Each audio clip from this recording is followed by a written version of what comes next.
Are you ready? A Shot of Wrestling, episode 289. And away we go. Is that the best that you got? We about to go live. Are you ready to rock? So take a shot. Oh, so take a shot. Oh, yeah. I'm a street breaker. I'm a heartbreaker. This is my dawn. I'm a Ramon Razor. Rick Flair, Nature Boy, about to seek and destroy. It's an SOW. Let me hear you make noise. Take a shot, boy. Is that the best that you got? We about to go live. Are you ready to rock? So take a shot.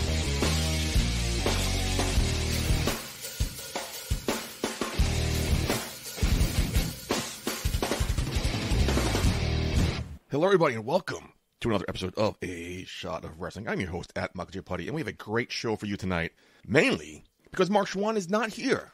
Marc Chouen is not here tonight. I forgot what reason he told me to tell you people, but based on his past performances, if you heard last week's show, you heard him pretty much embarrass not only himself, but the show. So there's only one person here who can fill his shoes, and that's the Governor of BCW, your guiding light and mine. Please welcome back Mr. A.J. Pan. Mr. Pan, how are you, sir? You know, I'm doing good. Thank you for having me on this week. You know, I heard a lot of comments from that little weasel, Marc Chouen. We can get into that later, but it's always good to be back here and without him. So we know it'll be a great episode. This feels like it's a pattern now, because I think last time you were here, it was Marc Chouen could not make it, and I had to bring you on the show again to apologize for comments and statements he made in the previous episode. And here we are again, me doing that. So it's becoming a pattern. I mean, the more he doesn't want to admit it, I am his guiding light. Definitely is. Whether he realizes or not. He kind of admitted, I think last time you were on the show, all three of us, I think he kind of admitted it. He did. But there's a difference between admitting it and embracing it. Yes. I don't think he's yet embraced it. Not yet. He will soon enough. He'll learn.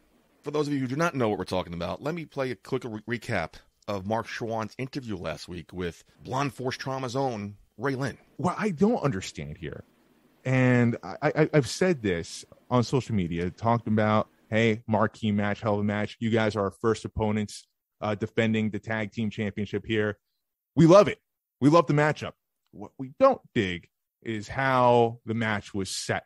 You and AJ Pan, I want to know once and for all, what's the relationship there? So AJ was my agent for my agent manager at the first time I came to BCW, and he helped me get to the finals. Yeah. Did. He did help you get to the finals. With his great coaching. Is he still your agent? I guess we'll have to wait and see on March 19th. Oh, come on now. I think so. I think, yes. I mean, if someone has proven their results, you're going to keep them, right? So, with that being said, I guess I will have to make an appearance there at Queen and North 3. I have to be with my boys to make sure AJ Pan stays out of this, to make sure this match goes down the line here. Oh, it's always fair when Heather and I are in the ring. Right down the middle, we're so fair. Hey, we would never cheat. We never lie. And listen, respect to you guys. Respect to you both. It's AJ I don't trust. Why AJ Pan? Now, why do you need him? You don't need him. I mean, he's done some things for me, so I'll keep him around. Oh, boy. All right. So, BCW Tag Team Championships, it's the first title defense here, as I mentioned. What would it mean to you and Heather becoming the new BCW Tag Team Champions if it does happen? Like I said, we need to prove ourselves as a tag team. We need to win some belts. We need to, back up who we are with some belts, some wins. So with some wins, you expect the first big win here to be against ECS. Yeah. I actually expected our first big win last time we tagged, but it didn't pan out that way. Well, Raylyn, no disrespect. You guys are good, but you're not that good there. ECS, there are the tag team champions for a reason. They are hungry. They are on fire. Pandemic or not, they're going to continue the momentum where they left off, becoming hashtag and still BCW Tag Team Champions. We'll see about that. We'll see. You see what I'm talking about, AJ? I mentioned it last week. Very unprofessional the way he just ended that interview. I said when he's doing the interview, he's a representative of Shot of Wrestling, not Hollywood East Coast Syndicate manager. You can't divide those two. And then clearly he's obsessed with you. He mentioned you numerous times through that interview. Your response? He's very unprofessional, and I noticed him backtracking a lot while trying to discredit Raylan, but also try to poach her. So he's he's definitely, you could see where now it's showing his true colors and how he's definitely not self-assured of himself. Yeah. Whereas me, I don't need to poach any of his talent. Nope. He doesn't have much talent. But I won't discredit, and I'm not going to be like him. East Coast Syndicate, I've seen them many times. I've called many of their matches.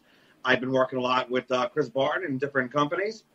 Hell of a team. Great There's team. a reason why they're the first ever BCW Tag Team Champions. However, no Raylan, no Heather Monroe, no Blonde Force Drama. And she said it perfectly. The way why do you need AJ Pan? Because AJ Pan delivers. Yeah, basically, yeah. She said it. I've done the right thing by her. Got her back. Then it wasn't on that clip, but he mentioned about her and Brandy Lauren. I brought them together because I knew they were gonna gel. They would be best friends. Mm-hmm.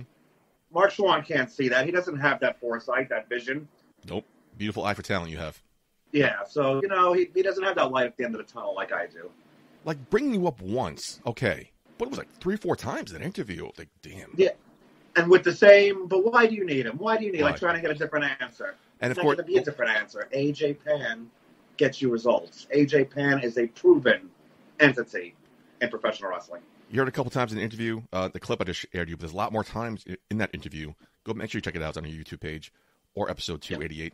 A lot of respectfullies or no disrespect, which means there's disrespect coming. There is, but it's also him being a weasel and backtracking when he noticed he's getting a little too big for his britches and talking, well, my team, they're, no disrespect to you, but my team is going to hashtag and still. Please, Mr. Branding now and hashtag and still. Get out of here. Now, if you ever doubted yourself, I'm sure you don't because you're the guiding line here, but it has to warm your heart knowing that a woman you worked with maybe a couple years ago still had such high praise for you. That means you're doing something right. You're leaving a legacy in this business, so you should be very proud about that. I mean, it just shows what I've done, and I'm very there's a reason why I'm still doing this as long as I have been. And, it is very humbling to still hear that, but, it's good to a little slap in the face to Mark and let him know, no matter what you try to do, my results are proven. And Raylan said it herself. I've delivered. I haven't held back on a promise I made. No. And I delivered for her. So, and that's why I am still her representative in BCW. And now Miss Heather Monroe. It feels like I was watching like somebody interview a politician that was opposite party to them and try to get you a gotcha question. Yes. So is he still your agent? And she just knocked it out of the park. Props to you, man. Very excited, and I am a little disappointed that the event was actually supposed to happen today. Today would have been Queen in the North, but COVID happened, Omicron. But we will be back March 19th. That's the new date. I'm sure we'll talk about it later, but most of the card is still the same. Get your tickets, but get ready for that. It's going to be a blockbuster event, and I'm excited for it. And on that night, we will crown new tag team champions. Now, have you been successfully avoiding COVID? Have you ever caught it, or you're good? Knock on, I think I had it when we didn't know what it was yet. I'm sticking by them because there was a period of time like that November, December of 2019 where I was down and out for like early. 2 or 3 weeks. Wow. Okay. So, and I know a couple of people the same way when they were like after this came out, we realized like it was here probably longer than we realized. Much longer. Because there was a stretch like me, a couple of close friends in wrestling. My niece was, but we didn't know. And not to get, but like too, like I was at work that whole time too, and I was just like medicating myself just to get through work. Yeah. But I was, as soon as I got home, I felt horrible, and it was just. So I think I was one of those we didn't know it yet, and by the time I even thought to get the PCR or whatever, like I already got the vaccination. So who knows? But I think I did. Scary shit. Successfully now, thank goodness, I've been able to keep away from Delta and JetBlue and whatever Megatron. I'm dodging those left and right. Our very own Green Man was the same way, because I remember we were doing a show in February 2020, before, quote-unquote, it came to the United States, and he had the fever, the cough, the flu-like symptoms. I think he went to the hospital even. He was so bad. Yeah. And he was diagnosed with pneumonia. And so then once everything came out, I think last time he was on the show, I asked him, do you think you had it? I definitely had it.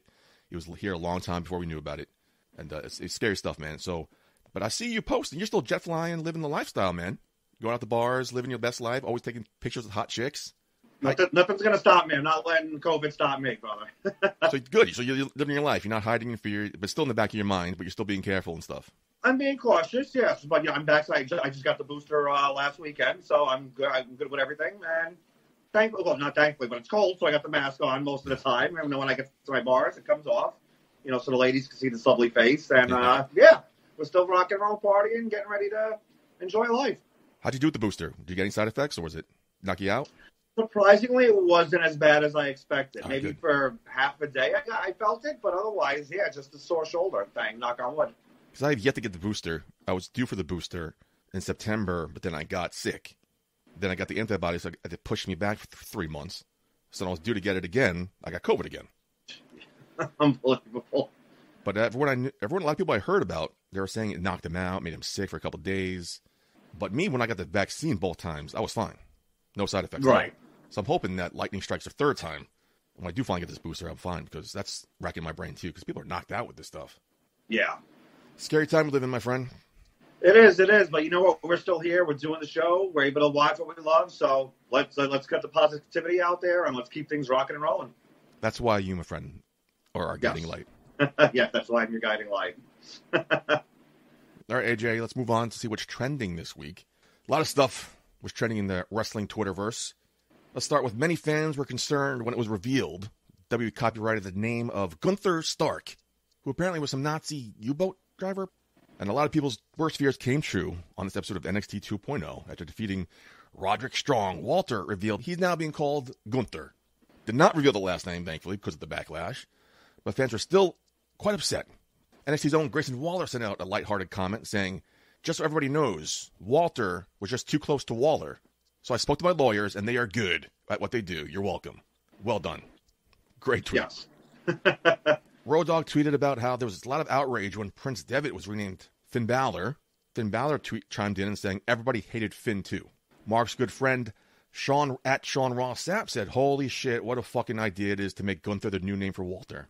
And Eddie Sideburn said, "They've actually renamed Walter Gunther. Oh my sweet Jesus, this company." Your reaction to the new Gunther? At this, I agree. It's kind of ridiculous at this point. If you were going to do it when he came right up to the NXT, the US version, then fine. But now, like Finn Balor, they did it right away, pretty seamlessly. Yeah. So I didn't hate that. 2 years later, now why now he's Gunther? Come on, it's ridiculous. Like why? Yeah, because Finn Balor was never known as Prince Devitt in the universe. That was his name as soon as he signed, I guess. Right. This is a weird situation here, especially for me. I was curious about Walter because Walter's name is all capitals. Yes. What was that about? But this, I'm not going to pass judgment yet because there has to be some sort of story behind this. I hope. Gunther, whatever. Yeah. Is a popular name in Austria or Germany where he's from. So it kind of makes sense. It's not like a name out of the hat. I'm happy they didn't go with the last name because that's kind of fucked up. Yes. It's still the same guy. So I'm just going to reserve judgment. I'm not going to get my panties in a knot like these guys are. And see what happens. Obviously, it's weird. Like you said, it's weird because it's not his first time on NXT. He had that great match for the UK Championship, during Stand and Deliver over the summer? Yes. So NXT Universe knows who Walter is. Right, yeah. Like you just mentioned, great point. Like he's established as Walter on the brand already. Why change his name? Totally random. Yeah, I don't get it. If there's a story behind it, fine. But out of nowhere, it just, like I said, with Finn, when, Kenta came over, they explained it immediately. So those two changes I were fine with. This, after 2-3 years, it makes absolutely no sense. No sense. Just, yeah. When I read the story first, I'm like, oh, who's this guy? Wait, for Walter? No way. That makes no sense. Like that, there has to be some sort of story. They have to be some story explanation next week. He can't just change his name and move on. But Gunther, good luck. Another thing that's been climbing the trending charts of Twitter is hashtag Free Ali. Mustafa Ali announced over the weekend that he did ask for his release, saying, and I quote, "I have a message that is much bigger than my dreams in pro wrestling. Despite my best efforts, I will not be able to deliver this message while working for the WWE. Therefore, I am requesting my release." It also came to light how he, a few weeks ago, there was a vignette filmed for Mustafa's Ali, quote-unquote, New America gimmick. A lot of people thought it was promising, a lot of potential behind it. Vince nixed it, which led to an argument between him and Vince, because he had an idea that people are saying, and I quote, something Ali would never have done. That's piquing my interest. What does that mean? Something racist, I'm assuming? The Twitterverse is behind Ali. Free Ali has been trending all night. I think yesterday as well. All during SmackDown tonight, I was reading many comments. There's some good ones, some funny ones, some controversial ones. I'm not reading too many now because there's so many to choose from. But what do you think about Ali doing this? Why won't they release him after all these releases they have in the last couple of years, last 2 years, even last month? Why keep Ali? Yeah, I don't. I mean, yeah, that's another head scratcher. You know, like Toni Storm just asked for her release, she got it. So why not grant Ali his when they're obviously not doing much with him? They don't know what to do with him. And I said again, that vignette was actually really good. I wasn't the biggest fan of characters he's done in the past, but that promo was actually really, really well done. Yeah. So I'm surprised. You know, I hate to say it. I think the only reason is just for diversity factor. Okay. To keep a quota, and I hate, but I think that might be the only reason. Oh, so you're thinking not racist against him, but you're thinking numbers like wise, to reach that audience. Yeah. Like you have, Gotcha. because besides him, it's Mansoor and Aaliyah. I think that's that's really it. So it just makes no sense. I'm like, oh man, no, Ali's all right. I thought he'd get it released no problem, like Tony Storm he said, but his message also said his message is a lot bigger than pro wrestling. What do you think the future holds for Ali? Do you think he has something in mind? Do you think he's going to go to another promotion, or to something else really in his personal life he wants to do? I mean, it definitely sounded like he wanted a break, or like maybe he was a little burned out from WWE's start and stop pushes. So he might have wanted to bring in like recharge and kind of do something like we see Bray Wyatt starting to do now finally. And so who knows? But it did sound like he was burned out from everything going on with WWE. Another story came out that he asked for, I think, a day off or a couple days off for the birth of his child, and they sent him home for weeks. Yeah. It's just I don't know how they don't know how to use people.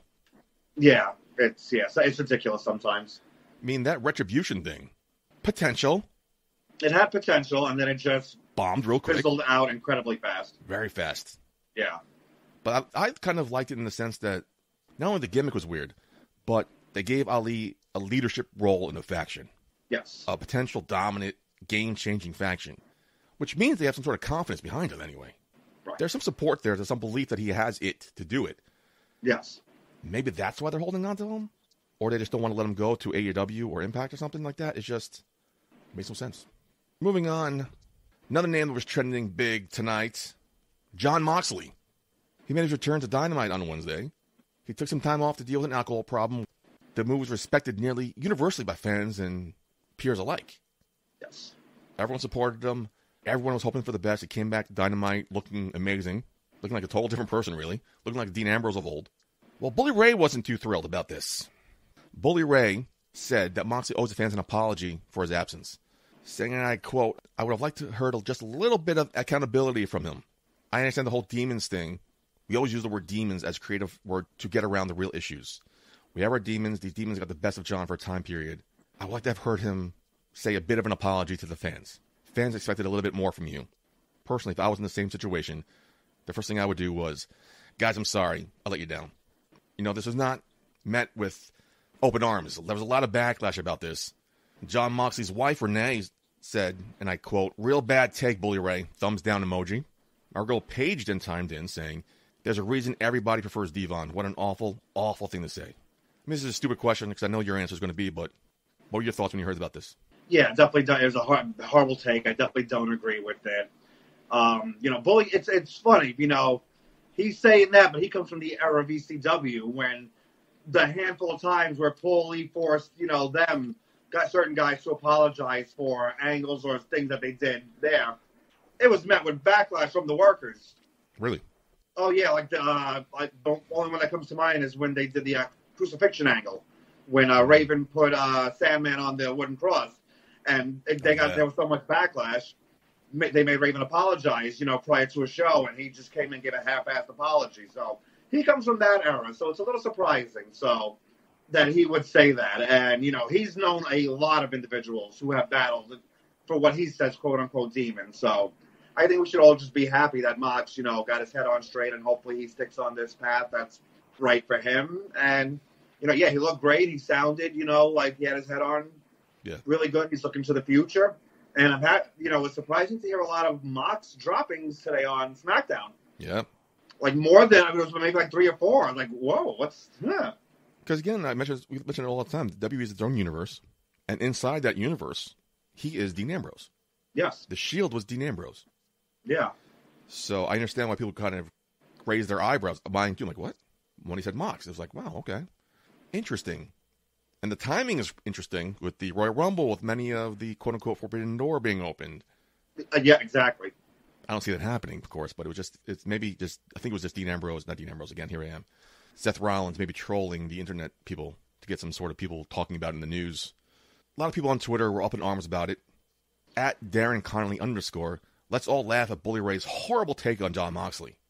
At _ Mr. Pleasant, now that I've heard the comments, Bully Ray's take on Jon Moxley is at an absolute ass. Why? Why would he owe fans an apology for taking care of his personal problems? Stupid shit all around. Melissa X1125, Bully Ray saying that Moxley should issue an apology to the fans for letting us down is the worst take I've ever heard. Well, at Alex of Landover said, I get what Bully is trying to say, but Mox didn't break any laws, didn't get a DUI, didn't hurt anybody. He owes no apology to the fans. Yeah. Well, at Nightwing19 was kind of having fun. He said, it's ridiculous how wrestling fans today can be when someone expresses a different opinion that was considered quote-unquote acceptable or status quo. So he thinks people are getting up in arms over Bully Ray's opinion. Everyone's entitled to their opinion. But this one, like the commenter said, is ass. Yes. I mean, there's having an opinion. Everyone's entitled to their opinion. Yeah, again, do what you got to do. But then there's certain crossing the line of being inappropriate. Right, yeah. I think this just crossed the line. We're like, you didn't need to say that. I think this is just him trying to get numbers up or people talking about him on podcasts like we're doing right now, like wasting our time. But it's curious how Renee said, this is why everyone loves Devon. I've not heard anything about this, but have you? Is Devon the better of the two? Oh, yeah, he's always been, and really? It's always, like, a couple of when I've ever ran into them, like, Devon's always been a sweetheart, and He Bully seemed like Ray's it. always been either just to himself or, more or less that quote-unquote, asshole. Yeah. So it's not just a character he's playing. Bully Ray's not just Oh, a no, yeah, gimmick. that's just him. What you see is what you get. Well, Devon's always been a sweetheart of a guy. Interesting. I've never heard that. Again, this is why you're here. Drops inside knowledge. That's it. That's just a quick recap of what's trending this week. So much, man. It's just a weird week this was. I'm happy it's over. And let's move on to see what TV Takedown this week. It's time for this week's TV Takedown. All right, Governor, we had an interesting week of TV this week. What was your takedown? Surprisingly, it's going to be one from AEW. I really enjoyed the Orange Cassidy, Chris Statlander, Adam Cole, Britt Baker match. That was really well done. That was, I really enjoyed that. I was not worried, but I don't follow AEW as much as I should. But leading up to that and seeing a little bit of what's been going on online with that, and when I saw it, I was like, this was actually a really good piece. They gave it about 2.5, 3 segments, and it was really well done. So I really enjoyed it. Britt's work has been just out of the park. She's been a true highlight, one of the pillars of AEW. Orange Cassidy's the same. He's been since he's a day one guy. It's great to see Chris back in action, and Adam Cole was fitting seamlessly. So good piece of business all around from them. I think they made a comment on commentary how this is not the first time teaming together, but this is my first time seeing them together. Adam Cole and Britt Baker. Oh, yes. I think they work very well. I mean, of course, the chemistry is there, but just well done, man. Like you said, Britt Baker is a pillar of the business, that promotion. Yes. And Adam Cole just came in, took that company by storm. I think he's one of the biggest names in that company. I think he's the one carrying that company on his back right now.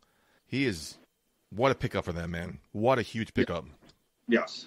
He's all over the place. He's leading the elite. Now he's just Super Click, the Super Elite. And now he has Undisputed Era coming around, whatever they're called now. Adam Cole, baby. It's going to be great business like when we get him and Omega finally. When they get to. Who's the face in that one, you think? Adam Cole, baby? I would think by that point, since he's been off TV, so probably Omega might get a little bit of that, like that we miss you pop, and because Cole's been just so dominant on TV between every faction. True. The Triple H face return. Yes. Let's stay with AEW real quick, because when I started watching Impact a couple years ago, one of the big teams in that promotion was LAX, Latin American Exchange. At that time, it was Santana Ortiz led by Eddie Kingston. Yes. Fantastic trio. And oh, yeah. I mean, of course, Eddie Kingston's great in the mic.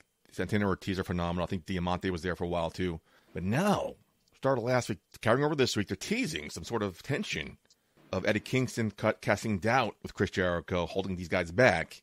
So I'm curious to see where this leads to in the upcoming weeks. I'm hoping we get another run of quote-unquote LAX, because Santana Ortiz and Eddie Kingston together, I think, are money. And no disrespect to the Inner Circle, I think they're doing a great job, but that's been like almost 3 years now. Yeah. I think it'd be kind of refreshing to get these three teamed up again and give them a run at the tag team titles. Yeah, no, it's definitely interesting. Yeah, I caught that as well, and I'm like, oh, this is a different angle for them, and see what they do with Jericho. I think it's time they finally do something different with the Inner Circle, and at least split them up, and maybe just keep Jericho and Hager together, and keep them as a little tag team, and because Sammy's doing his own thing for the most part. Yeah, it doesn't seem like they're a unit anymore. Everyone's doing their own thing. It doesn't seem. Yeah, just like every once in a while they drag them out for a certain feud, like when they fought America's Top Team and whatnot. But otherwise, yeah, they're all pretty much in their own lanes. It's like the Pinnacle. The Pinnacle is like, are they still a thing? I've heard the name mentioned sporadically. Yeah. But is that still like a group? Is that still a thing? Yeah, mainly it's MJF Wardlow, and they'll bring in Shawn Spears on occasion, but otherwise, yeah, them two, it's very... It seems like FTR is doing their own thing now. But yeah, Matt Hardy managing half the roster, so... Yeah. Now it's the AFO. Excuse me. Andrade now owns 51% of that. Okay. So Matt Hardy controls 3 seats on the board. Andrade has 2. But Andrade has 51% of the company. Like, what is going on here? Yeah, First of all, why? That actually sounds kind of... yeah, that's a little convoluted, but it sounds funny.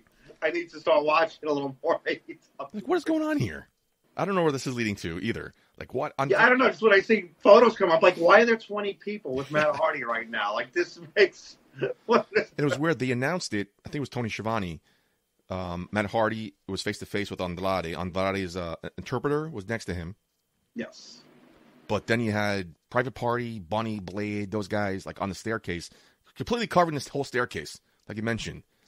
Yeah. Huge faction. Yeah. So random. Yeah, it is. I mean, yeah, that's why, yeah, if you tune out, you're like, what? Yeah, I just see something like, wait, what is all this? Like, why is half the roster with Matt Hardy? What did I miss? What am I not seeing online? Also, I don't understand, like, why is Andrade wanting this? Like, what is it? Because he was doing his own thing now, because the Hardy family office, I think HFO, hasn't really been doing much lately either. Yeah. So I'm curious where this leads now, the fresh blood of Andrade. Interesting. Very random. If you ask me somebody to team up with the Hardy family office, I would not have picked Andrade. No. But it goes back to them, them signing way too many people, and then they don't know what to do with them. Sticking with AEW again, Cody Rhodes got a promo. Very strong promo. He's right about a lot of things he said, especially the Forbidden Door stuff. But the fans booing him. I think there was like shut the fuck up chant at the start of it too. But then all of a sudden, Cody Rhodes did that thing where a lot of people do. And then John Cena's guilty of this a lot too, where they start yelling really passionately about something. The fans ate it up, started cheering for Cody Rhodes at the end. What a great promo this was. He had the crowd totally against him. And by the end of it, eating out of the palm of his hand. I was just blown away. Like, that was really well done. What a great promo guy Cody Rhodes is, which now I'm saying it out loud. Sounds weird because of whose father is, but still, man, amazing. Yeah, it's, that's another thing, AEW fans, like, I don't get why these hate for Cody. He's he's the founding father of, AEW, so I don't get why he always puts out, heartfelt and extremely incredible performances out there. He gives it his all, so I don't get, he hasn't put himself, like, even I've had friends, like, they need to say that, he needs to, it's like kind of tired. He's only fighting for the secondary title. Yeah. I'm actually, but I give credit. I'm like, he said he's not putting himself in like a Triple H position back in the past, where he's been dominating the main event scene. So, yeah, I really don't get the hate for Cody, but that's AEW fans be sometimes. I think it was the first pay-per-view they ever had, like the first pay-per-view. I think we had a viewing party for it, co-hosted by your boys over at BCW. And I think it was the main event, like Cody Rhodes versus Kenny Omega or somebody, or Chris Jericho, and if he lost, he would never get a chance at the title again. And I'm surprised they're staying with it. Yeah. Because everyone figured, they'll find a way around it, maybe a year or two. Well, here we are 3 years later, and he's still not even touched the main event. So, yeah. Do you think that's the right decision, or do you respect it? I actually respect it. Yeah, I respect. I'm glad they stuck with it, because it shows, a stipulation means something. True. And especially somebody in his power where people think, oh, they're going to find a way. He'll be champion in 6 months. And no, he's kept his word. For a little bit, he did elevate with the TNT title when he was doing the open challenges.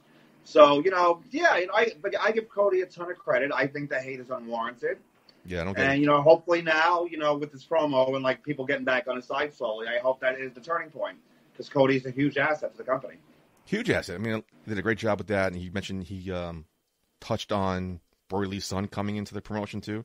Yes. In 18 years, I think he said, or 10 years. It was just again, the way he just turned that crowd so against him, and then they were just eating his shit up at the end. I'm like, yeah, that's what you want in a promo. That's what you want in a speaker. That's what you want in a superstar, to control the crowd, get the reaction you want, and he just aced it.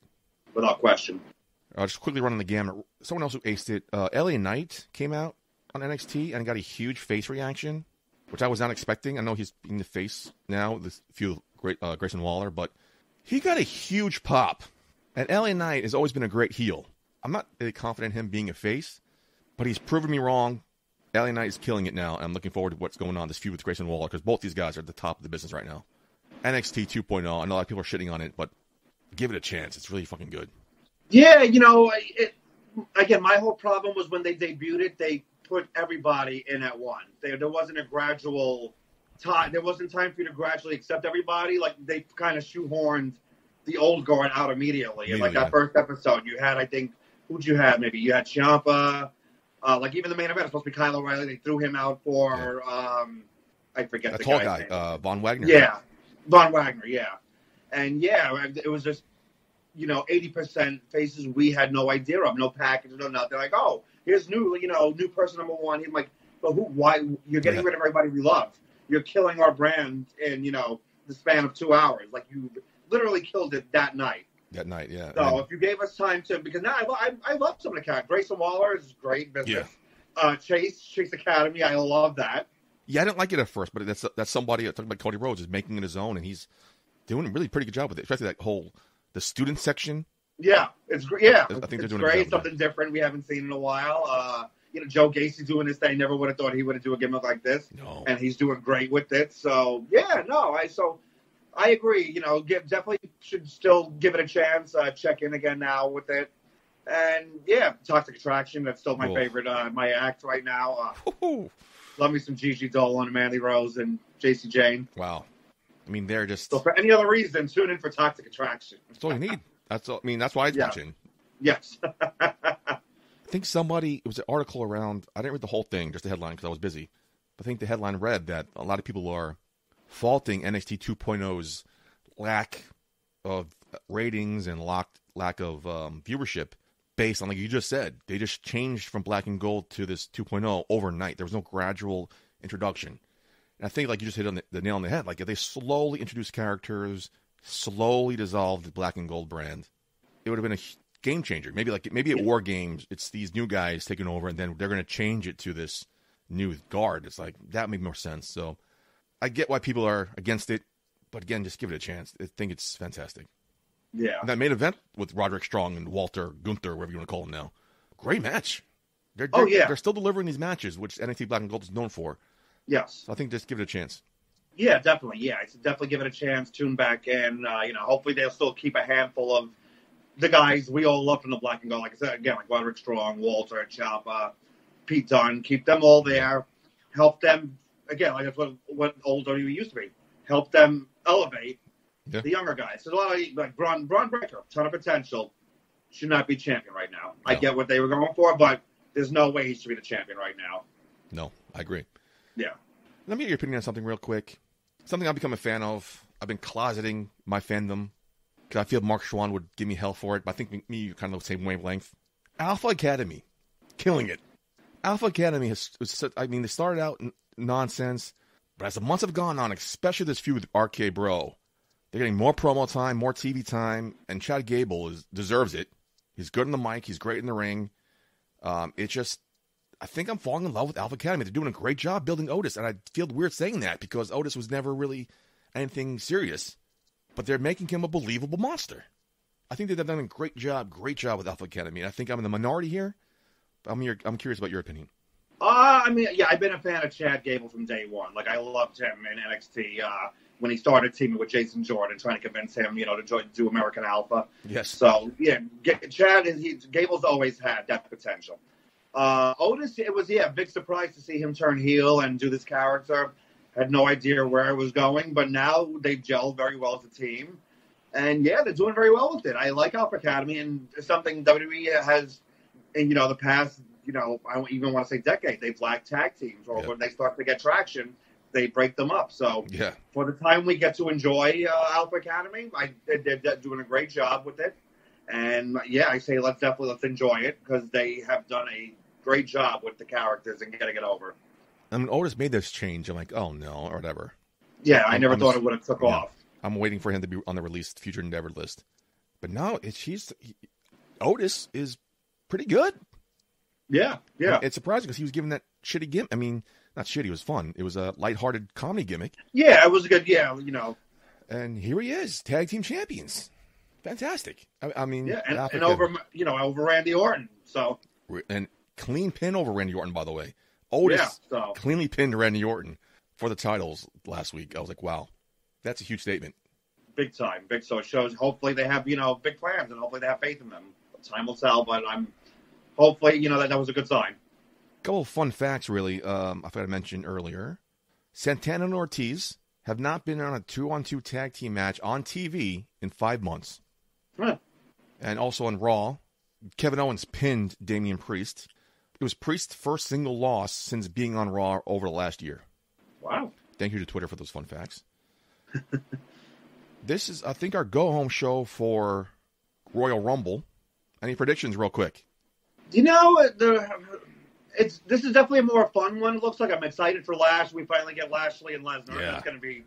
That's going to be a great contest. I'm looking forward to that. And that video package on Raw, check out the YouTube, much watched. Yeah. That was a great video package. Well done. Yeah. That's going to be, so looking forward to that. Rollins and Roman, it's been a good build. It's interesting. I know there's been the rumors of what's going to happen with that. We'll see how it plays out. I don't know how I feel about the rumors, but you know what? It's different. It shakes things up. But again, I like the storyline with, Rollins coming to SmackDown now. And because, Roman ran through everybody. So who's left? Exactly. A demon from his past, Seth Rollins. Like, all right, let's see what happens there. What else do we got? Becky and Doudrop, that's going to be, it is what it is. That's kind of the same deal. They ran through all the challenges there for right now. So, and they released half all the potential contenders. But again, I think it was 2 weeks ago, last week, people were kind of on the Twitterverse hating that Doudrop became number one contender. He helped Doudrop beat Liv Morgan. Doudrop beat Bianca Belair. Yeah. They don't think she deserves a title opportunity, especially in one of the main shows, Royal Rumble. Yeah, I think it's too soon. Yeah, but they jobs Liv out, twice already. Bianca's already been. So what else do you do? I'm thinking it's good for Doudrop. Not only get the exposure, the opportunity, but now that frees up Liv Morgan and Bianca Belair for the Rumble. Yeah. So I thought it was a great opportunity for Doudrop. Good luck. The women's Rumble I'm excited for, with a lot of the faces from the past coming back. The Bellas coming back. Yeah. The big surprise, Mickey and Mickey James and her being announced as the Impact Women's Champion. That was huge. Summer Rae, I'm excited for her coming back and her being on SmackDown tonight. I thought she was going to get involved, actually, so I was a little excited for that. WB legend Summer Rae, she was announced. I did crack up at that. I'm like, wait, I love Summer, but wait, did they really announce her as a legend? It's like, okay. So a lot of unspoken women entrants left.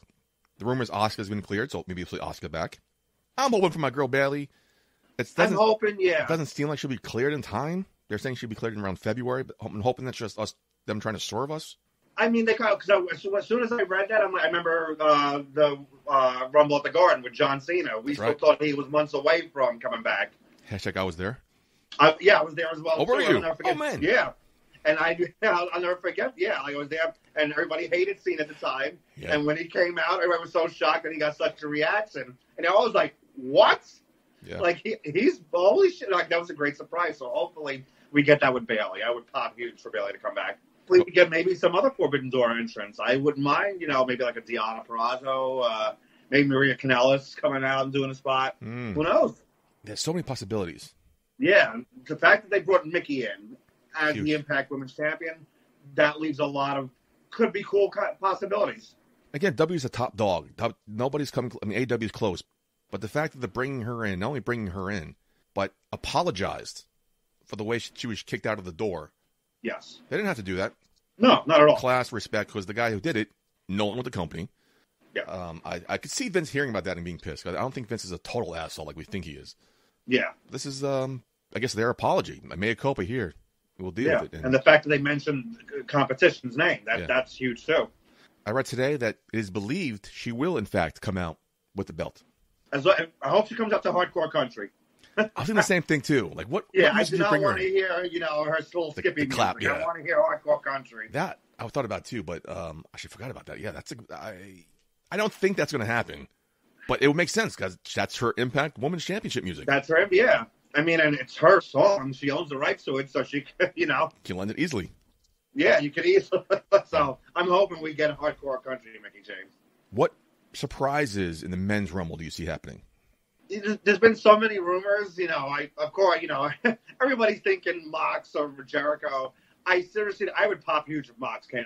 Jericho, I don't even think at this point, it'd be cool for a second just to hear the music, either the old music or Judas, but.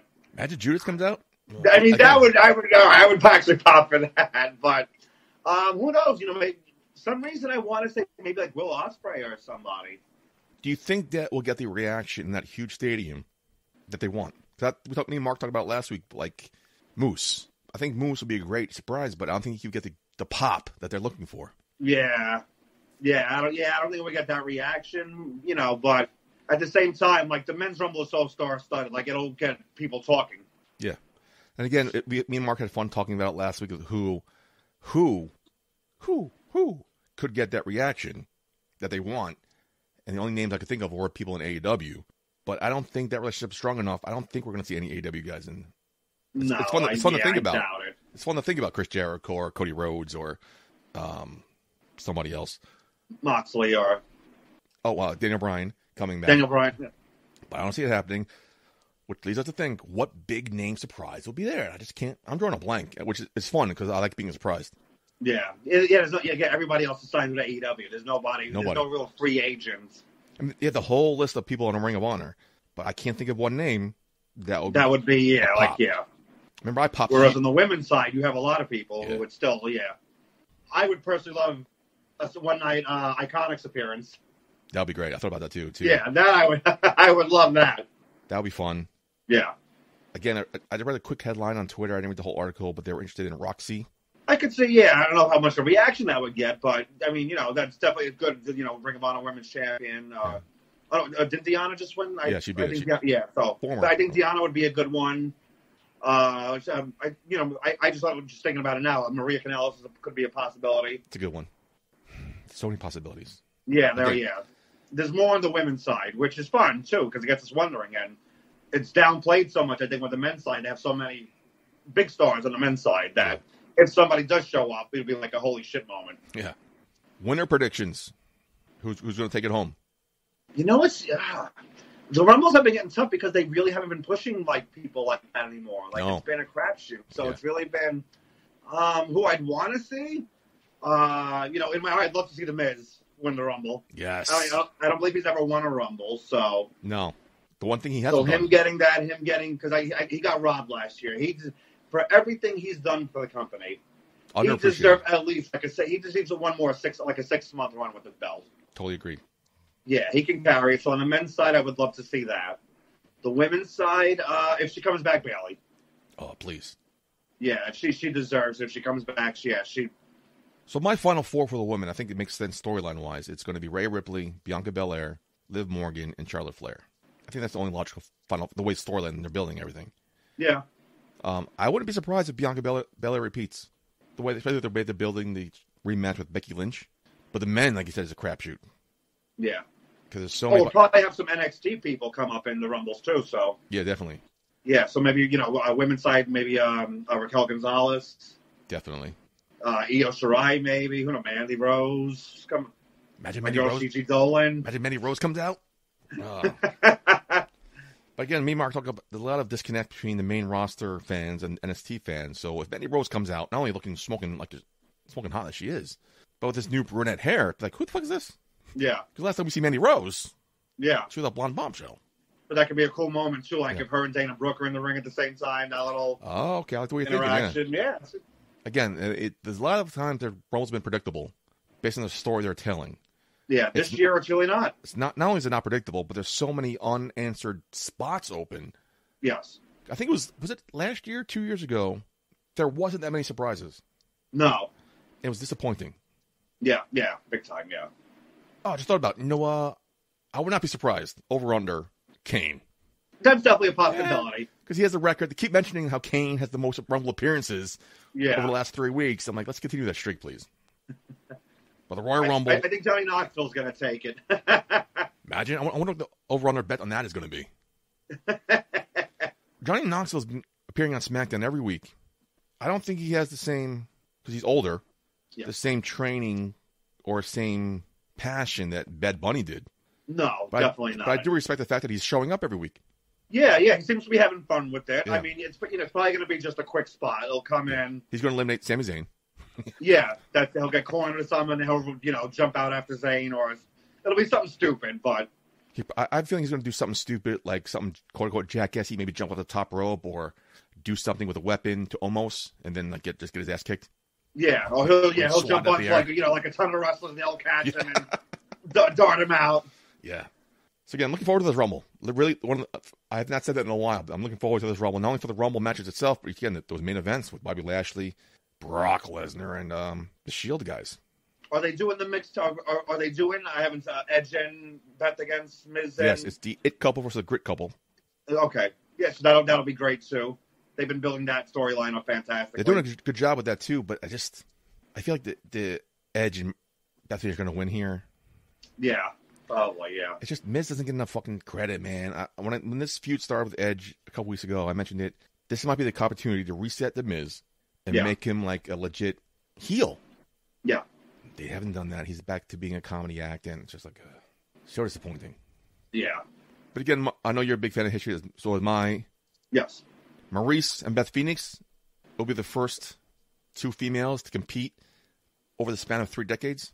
Yeah. That's great. Huge. That's wild. Yeah, that's really, they've been here that long? Wow, good for them. Yeah. Fucking love Maurice. Happy birthday to her, by the way. I think it's today, the 21st. Yes. On that note, Governor, great time here. Thank you for being here. Let's get some go-home thoughts. What do you have for me? We're all navigating through these tough times, but, hope everybody stays safe. There's still a lot of independent shows going on, so, be safe with those as well, but a lot of them are adhering to, COVID regulations. Get vaxxed, get boosted if you can, wear your masks at shows. Let's get the world back to business. I miss performing, supposed to have a couple of shows this month, got canceled, unfortunately, but we're coming back. Don't worry. BCW in March, Titan Championship Wrestling in February. Got some good things coming up. Looking forward to shows coming back, especially BCW, our home base, if you will. But also, we're a big supporter of independent wrestling here. But before we move on to the Queen of the North card again, because let's recap it real quick since I have you here. Another thing me and especially Green Men are a fan of, karaoke. Before the show started, you mentioned something briefly to me. I hope you don't mind expanding on it. There might be the Guiding Light karaoke coming up. Yeah. If you're in New York, we're going to start doing it hopefully beginning of February. Your Guiding Light karaoke night. It's going to be at Pink's Bar on 10th Street and 1st Avenue.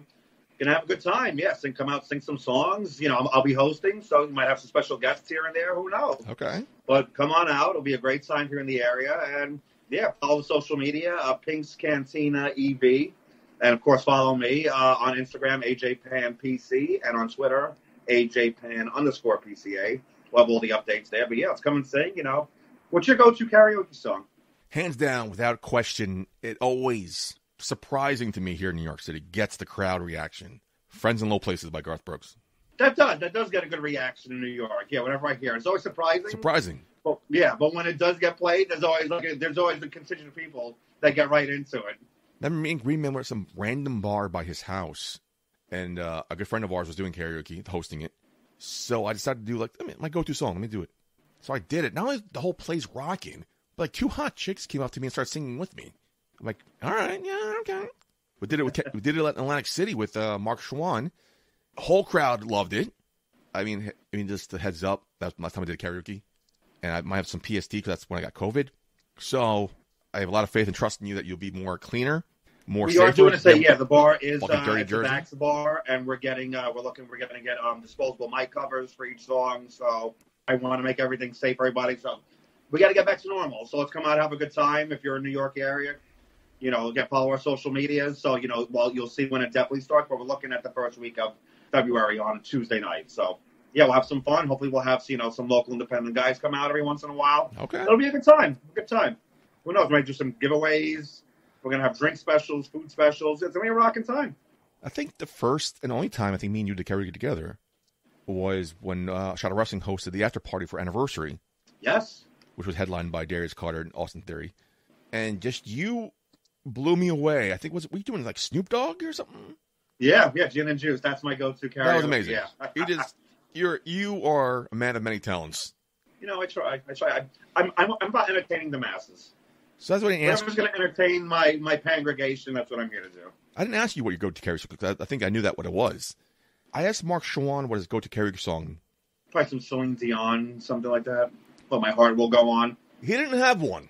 Who doesn't that shows you his character. That shows you the kind of man Marc Chouen is. Who doesn't have a go-to karaoke song? Yeah, if you don't have a go-to, I would have respected him more even if he did pick Celine Dion. At least he would have had one. Yeah, I had exactly. even less respect for him than I did. Yeah. Coming into this. Oh. He's a piece of trash. He's a prick. Please be careful. He's obsessed with you. Be careful, please. Oh, I see. Yeah, trying to poach my talent. When Raylan said it best, I give results. So, and Marc Chouen does nothing. He does nothing, he does nothing. He doesn't even show up for the podcast. No, because again, after the interview aired, I called him out. He was unapologetic, but I think what I said hit home to him, and he didn't want to be here tonight, which is great for me because then I bring you on to eviscerate him even more. Of course, yeah, that's what he deserves. Piece of garbage. But be careful when we do host karaoke because, last time you guys hung out, he stayed out way past his bedtime, past his curfew. He did. He lost his phone. Spent triple digits on a cab ride home. Yes. So I'm not sure if you'll be able to get Marc Chouen out easily, but you have 4 months before the baby comes. So I'm hoping he comes out just a couple last times before his freedom's taken away. We'll try. We're going to try hopefully before Queen of the North. So before, got to smack him around and make sure he doesn't interfere in the BCW Tag Team title match. So for one night, for the baby's sake, we'll put a differences aside and have a couple of drinks and try and keep things, personal and professional separately. What you should do is change your karaoke night to that Friday, the Thursday before Queen of the North. So when that Friday rolls around, he lost his phone. His wife won't let him out because he's in trouble. He won't be able to show up. He'll be grounded. Marc Chouen, man. Marc Chouen. He loves to dance. He loves to dance. Will you be one of the karaoke hosts that sings songs as well? Oh, of course, yeah. Okay. That's half of the fun, make sure you got to show people that it's okay to come up. It's okay to make a fool. We're here to have fun. It's not American Idol. It's not, The Voice. We're out here to have fun, have some laughs. That was my problem. I love karaoke, and I was a slow learner into it. Green Man definitely got me into it more. But I was always one of those guys who had to do it with crowds, like a group song. And then that slowly bled into, duets. And then I felt comfortable to do it solo, but then in the back of my head, I got to pick the right song. And when you get a room by yourself, your friends, you're drunk, you don't give a shit. But in front of a crowd, all the eyes staring at you, it's still a little nerve-wracking. It is, yeah. I've even stopped doing some of my staples. I just do fun songs because I sit back and I hear them people, they'll sing something sad or they're trying to do just something. You're trying to perform to them. We don't want to hear you perform. No. If you're good, great. I want to hear a good performance, but I want to go on have fun. It's like when we went out for Cheyenne Ortiz's birthday and he did karaoke. So it was too much back and forth of, Dolly Parton and some sad stuff. So I ended up doing Paul Supermodel. Oh, shit. Nice. And the crowd went nuts. And that's what I'm like, okay. That's the fun part of it, yeah. By accident, somebody picked Panic at the Disco and then they left. I'm like, I'll do it. Nice. And I didn't realize how big of a song that became because the whole crowd went nuts for it. I'm like, all right. Yeah. I had my little teenage emo moment for a second. But yeah, it's all about having fun. It's all about having fun, yeah. Life is too short. That's the lesson I've taken out of this pandemic. While we're on the subject of karaoke, by the way, I didn't want to bring it up, but we did, so this is awesome.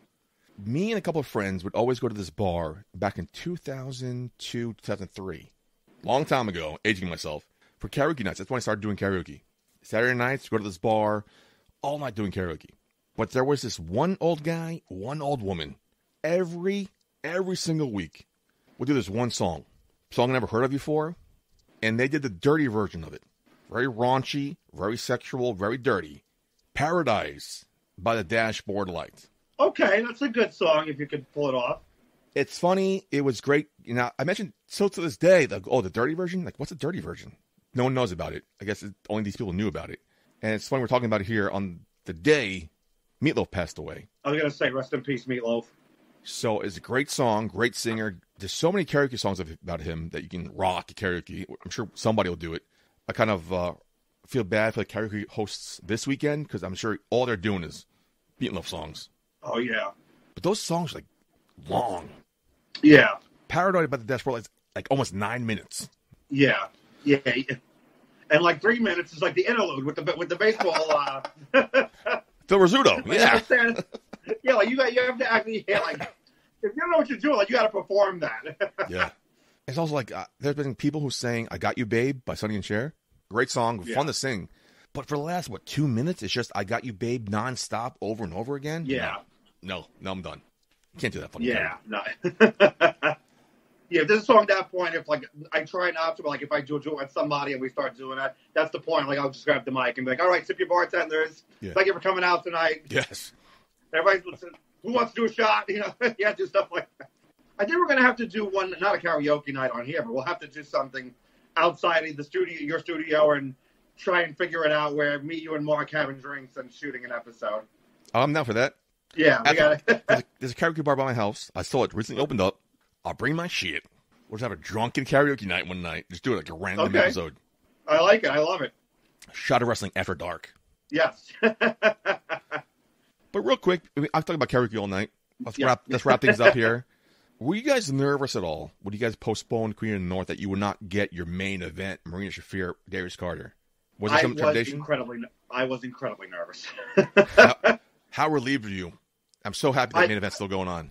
So happy. Yeah, once I heard that, you know, both talents were good for it, I was so relieved. I mean, there's a lot of the card, you know. I mean, most of it is intact, thank goodness. There's a couple of, sadly, you know, scheduling conflicts. We can't have some talents that I would want to still have on the show, but hopefully we'll have them in the future. Okay. Have good relationships with them. But that was the main one. That we got a lot of people seem to be very excited for it. I'm one of them. Marina's very excited. Darius is excited. So that's a match that has not happened. That's, you know, again, I've been planning this match since July. Wow. We were thinking, as soon as we were thinking about coming back, and like, we need somebody for Darius Queen of the North. What are your thoughts? And when she got released, like, Marina Shafir in my head. And even before I brought it to management, I'm like, Darius, like, I know you, because I know he wants competition. He wants the best. He wants to test himself. Of course. And I said, Darius, I'm like, I have an idea for you for BCW. I said, what do you think of Marina Shafir? And he just shot me a look with a smile. I'm like, I knew it. Nice. I'm like, all right. I said, we're gonna work on this. And me, myself, Cole, Mr. Cole, and Marina, we back and forth discussions, and thank goodness we made it happen. And I can't wait for March 19th. That's going to be an amazing match, a great event. Even with some of the, you know, rescheduling, it's going to be a lot of it's still intact, and full announcements coming soon. But you know, I think, you know what? Who cares? I'll announce. It's going to be announced soon, so we have that. The women's title match will now be 1-on-1. It'll be Vanity against Ruthless Lala. Okay. Yeah, Riley Shepard unfortunately cannot make this event, but Riley's, you know, she's a big part of the BCW fraternity in our family, so she'll be back. As we've mentioned, you know, East Coast Syndicate defends the tag team titles against my girls, hotter than any NFT out there, the BFTs, Blonde Force Trauma. That's a shirt right there. We have Queen of the Monsters. We're working on that match. That'll be a great match. Quinn McKay and Becca is still on for Queen of the North qualifying match. And we have 2 other qualifiers we're working on. But, yeah, the event is going to be great. We're looking forward to it. Get your tickets for that, please. It's our first event back since last anniversary. We are going to knock it out of the park. Everybody is hungry. Everybody's excited. Come get your tickets. March 19th at the Phil Sheridan Building in Richfield Park, New Jersey. A lot of events are there. We're bringing something we think are different. A lot of talent that, you know, are not usually in the area, we'll be there. So come check us out. Now, it must not have been an easy decision to make to postpone it, but it was the right one. So when you picked March 19th, is that the date you picked, like randomly, or do you have to work with Marina Shafir, other talent? Like, does this date work for you? Like, if March 19th did not work for Marina Shafir, would you have chosen another date? We actually had that was originally, so I'll pull back. That was originally going to be anniversary. That was supposed to be the date for anniversary. Okay. So we had that date locked in already. So we, Mr. Cole decided to move it to that date, and we just had to hope everything worked out.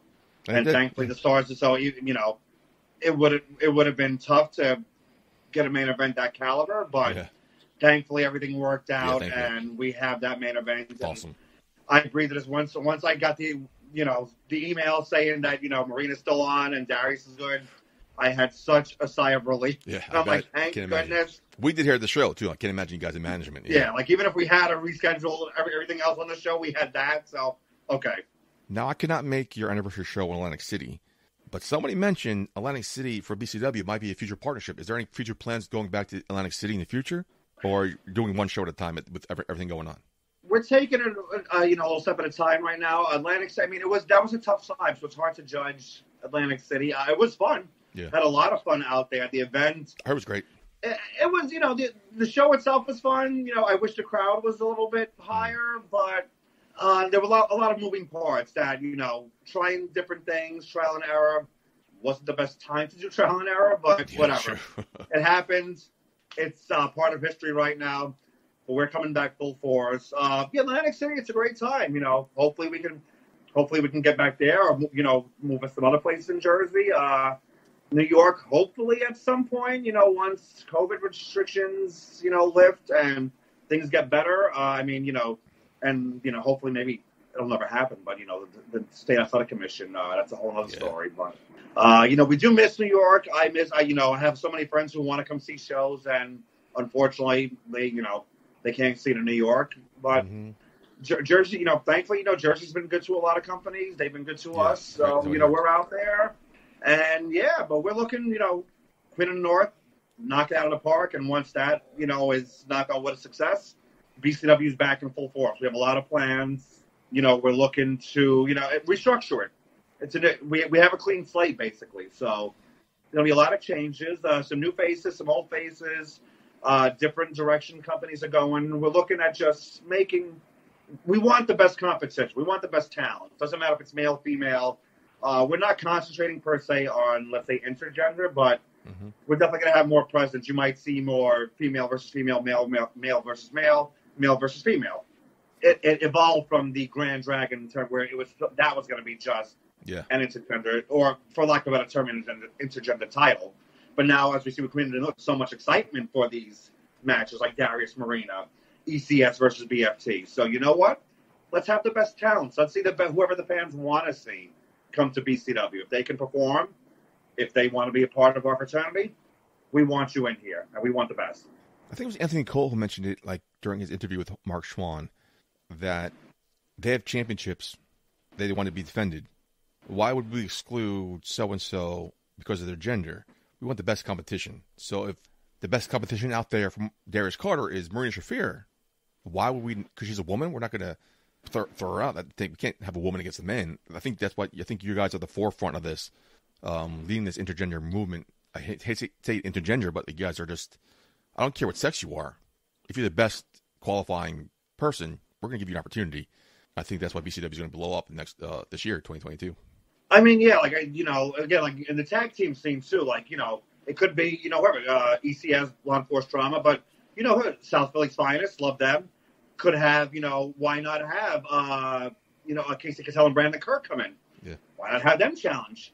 Effie and, Alley Cats, they've been doing their thing. Why not have them come in? Well, why not have, another female tag? We want the best talent, so why not? Why limit ourselves to just ECS versus South Philly's Finest, or, the Blood Brothers, or whatever tag team? No, I want to open it up. I want to see the return to BCW of the recently released, I guess, Dearly Departed, Brandy Loran and Kimberly. The way they exited. Kimberly's been a part of Queen of the North. I'm a huge fan of her work. Brandy Loran, of course, she was a PCA member, and that's right. Hey, you never know. The way they exited, the way they killed them off on Impact, I thought, like, that's fucking hilarious. But unfortunate for them. So I'm assuming there's so much opportunities in the future for them. I'm hoping one landing spot is BCW because they deserve it. I mean, hey, who knows? Maybe we'll have a six-woman one time with Raylan, Heather Monroe, and Brandy Lauren. Ooh, okay. Well, no, hey, the AJ Pans, we're always working. AJ Pan, you've been a great guest host. I had a great time with you tonight, as always. Yes. Always Again, great that's time. why you're my guiding light. You have always a great time. Never disappoint. Yes. Any parting words for Marc Chouen? Because he's listening. Because he's obsessed with you.